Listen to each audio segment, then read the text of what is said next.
Batman napoletano, napoletano. Batman napoletano. Bella a tutti ragazzi, ben ritrovati in un nuovo video del Setaccio Mercato. Batman napoletano, come state? Va giù? Spero tutto bene. Allora, va giù. Questo video andremo a parlare di alcune news di calciomercato. Che poi no, al momento non mi ricordo quando inizia il calciomercato, sinceramente. Se non sbaglio, metà giugno, o agli inizi a metà giugno.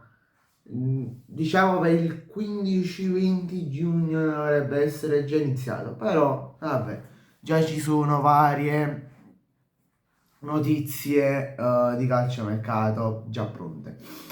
Come sapete ci stanno già altre notizie di calciomercato, ci sono sempre state le notizie di calciomercato, però rispetto agli altri periodi dell'anno ci sono di più, sono molte. Allora direi di partire. Allora, partiamo con Douglas Luiz che ritorna alla Juventus, che non è stato riscattato dall'Aston Villa per 25 milioni di euro per varie prestazioni non buone. Penso che l'abbiamo visto tutti e ritornerà alla Juventus. Poi Otamendi lascerà il club del Benfica a parametro zero e sarà presso un nuovo giocatore del River Plate in Argentina, Hiruipo.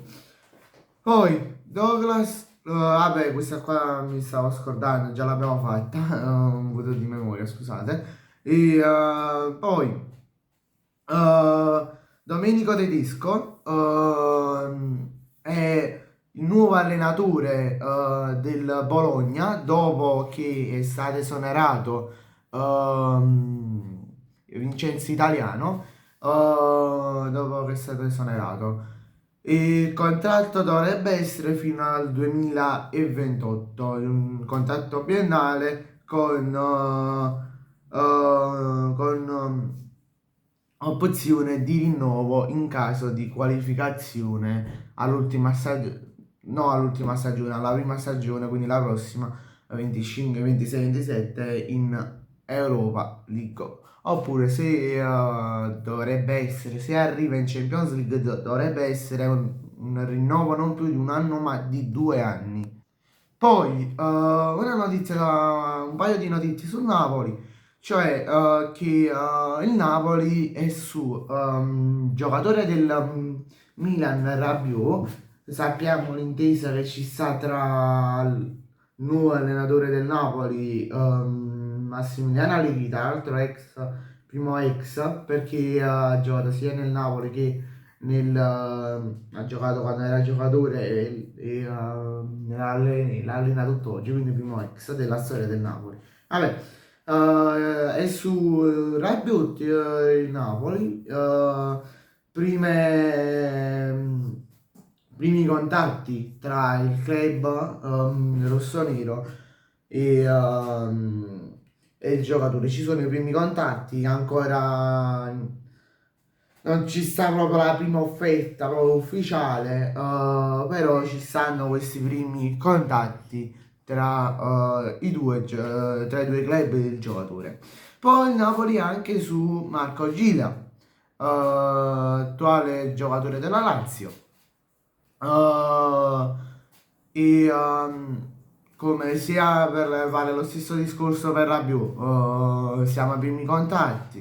Il giocatore piace molto ad Allegri e questo, siamo solo ai primi contatti. Penso che probabilmente entro luglio, poi sappiamo le trattative del Napoli che ci mette sempre 30 anni per prendere un giocatore. Penso che entro luglio, metà luglio ci sarà un nuovo giocatore del Napoli. Poi Marco Sensi to Tottenham, here we go, arriva a parametro zero anche lui dal Bournemouth, tutto un giro in Inghilterra. contratto triennale per il calciatore. Poi il Barcellona, il Barcellona è su Alvarez, ha mandato già una prima offerta per il giocatore. Ricordo che il Barcellona è stato sul giocatore anche la scorsa stagione. Vabbè, il Barcellona ha fatto la prima offerta, ha inviato la prima offerta al club di 100 milioni di euro. Ora bisogna vedere l'Atletico Madrid che cosa vuole fare col giocatore, se venderlo oppure no. Sarebbe un buon acquisto per il Barcellona. Vabbè. Poi, ultima notizia, è giunto lì il nuovo DS dell'Atalanta. Ufficialmente il nuovo DS dell'Atalanta. Bene ragazzi, grazie a tutti per la visione. Ci vediamo in un nuovo video che uscirà penso stasera o domani. E voglio lasciate un bel like ed iscrivetevi al canale. Ciao, voglio.